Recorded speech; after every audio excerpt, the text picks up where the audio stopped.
Before you said, "I love you" for the first time, someone felt it without words. Not a metaphor, not a poem.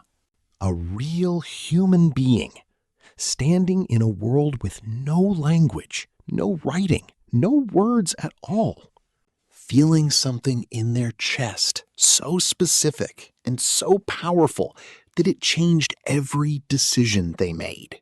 And here's what nobody asks. How did they show it? Most people assume love is a modern invention. Something that came with civilization, with poetry, with roses and wedding rings. But that assumption collapses the moment you look at the evidence. Because love, the real biological thing underneath all the words, is ancient. Older than our species. Older than fire. Roughly 300,000 years ago, Homo sapiens emerged in Africa. They had no written language, no spoken language as we know it today. Linguists debate exactly when complex speech developed, but the most conservative estimates place it between 50,000 and 100,000 years ago. Before that, our ancestors communicated the way every other primate did. Sounds, gestures, touch, eye contact. And yet, in a cave in Spain called Cima de los Huesos, the Pit of Bones, archaeologists found something that stopped them cold. Deep inside, at the bottom of a 13-meter shaft, lay the skeletal remains of at least 28 individuals. They had been deliberately placed there. Not buried in the ground. Not left where they died. Carried through a dark cave, down a 13-meter shaft, and carefully deposited. This is the oldest known intentional burial site on Earth. And the people doing the burying had no language, no religion, no concept of afterlife that we can prove. They just couldn't leave their dead behind. That is not a survival behavior. That is something else. In 2020, researchers studying Neanderthal remains in Spain found something that rewrote our understanding. A Neanderthal child. Severe physical disability. Fused vertebrae. Possible deafness. The condition would have made survival independently almost impossible. This child lived to at least 6 years old. In an environment where every calorie was fought for, where every member had to contribute to survival. This child contributed nothing, and yet someone kept them alive for years. Fed them, carried them, protected them from predators every single night. Paleoanthropologist Penny Spikins at the University of York has spent her career documenting exactly these cases. Across dozens of Neanderthal and early Homo sapiens sites, she found the same pattern. Ancient humans kept their sick alive at enormous cost. A group protecting a disabled member moves slower, eats more, risks more. Natural selection doesn't reward it. A group protecting a disabled member moves slower, eats more, risks more. Natural selection doesn't reward it. And yet, the fossil record is full of it. Old individuals with no teeth kept alive because someone chewed their food. Injured hunters who couldn't hunt, fed by others for months until they healed. The infirm carried across migration routes that covered hundreds of miles. Spikins called it the caring paradox. The behavior that should have killed us off was one of the things that made us. But why? Because something in the ancient human brain made the suffering of someone close to you feel like your own suffering. Neuroscientists call this shared pain circuitry. The anterior insula, the anterior cingulate cortex.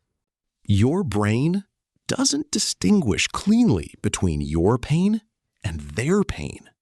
This is not a cultural development. It's a biological one.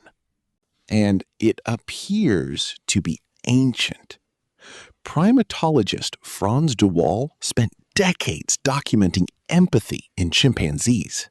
He watched chimps comfort each other after fights, share food with hungry members, and sit beside dying companions for hours. Not because it helped them survive, because something in them couldn't do otherwise. Our ancestors had the same circuitry, probably more developed. And with no words to express what they felt, they expressed it the only way available to them. They stayed. That was the original declaration of love. Not 3 words, not a gesture borrowed from culture, just the decision to remain. Touch was the first language. Before words, the body spoke in contact. Anthropologist Robin Dunbar at Oxford built an entire theory of human social bonding around one behavior: grooming. In non-human primates, grooming is the primary mechanism of social bonding. Chimps spend hours picking through each other's fur. Not primarily for hygiene, for connection. Dunbar found that grooming triggers the release of endorphins in both the groomer and the one being groomed. It's not about the fur, it's about the touch. Sustained, deliberate, attentive touch that signals, I am focused entirely on you right now. Early Homo sapiens did the same. But as group sizes grew, grooming alone couldn't maintain all the social bonds a growing community needed. Dunbar argues this is one of the pressures that drove the development of language. Vocal grooming, talking, laughing, singing, could bond multiple people at once. But before language arrived, touch carried everything. The pressure of a hand on a shoulder after failure. The sharing of body heat on a cold night. A mother pressing her forehead against her child's. These weren't incidental contacts. They were the entire vocabulary of closeness that ancient humans had. And the body responded to them the same way it responds now. Oxytocin released, cortisol dropped, heart rate slowed. The neurochemistry of love is not a modern invention. It's a 300,000-year-old program running on hardware that hasn't fundamentally changed. But there was something else, something that surprised researchers. The oldest known art on Earth dates to at least 73,000 years ago. A piece of ochre from Blombos Cave in South Africa, crosshatched with deliberate lines. Not functional, not food, not shelter. Just marks made because something drove a human being to make them. And then, in caves across Europe and Indonesia and Australia, paintings. Hands pressed against stone walls and outlined in pigment. Red ochre handprints. Que interesante. That say, in the clearest possible language, I was here. Archaeologist David Lewis Williams argued that cave art wasn't decoration. It was communication with something beyond the visible world. But here's what the researchers noticed. The handprints were often small, children's hands. Family groups pressing their hands together on the same wall. Different sizes, different ages, permanent marks on stone that have survived 40,000 years. This is what love looks like when you have no words for it. We were here, together. Gift-giving appeared before language, too. At Neanderthal sites across Europe, researchers have found objects with no survival value. Eagle talons with deliberate cut marks, perforated and worn as jewelry. Shells carried hundreds of miles from the coast. Pigment collected and mixed with no known practical use. In 2021, a study documented a site where Neanderthals had collected dozens of raptor feathers, not for warmth, but for ornamentation. They decorated themselves. They decorated each other. An object given from one person to another with no function except beauty is one of the most specific human behaviors in existence. And Neanderthals were doing it 120,000 years ago. Food sharing is the one that hits differently when you understand what it actually means. For a hunter-gatherer, food is survival. Every calorie costs effort, risk, time. Sharing food with someone who didn't help acquire it is, from a purely strategic standpoint, a bad investment. And yet, the evidence from every early human site shows the same pattern. Food was shared consistently and deliberately. With the injured, the elderly, the ones who brought nothing back that day.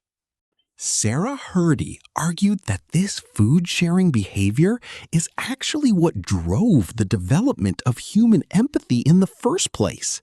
Love, in this reading, didn't evolve because it felt good.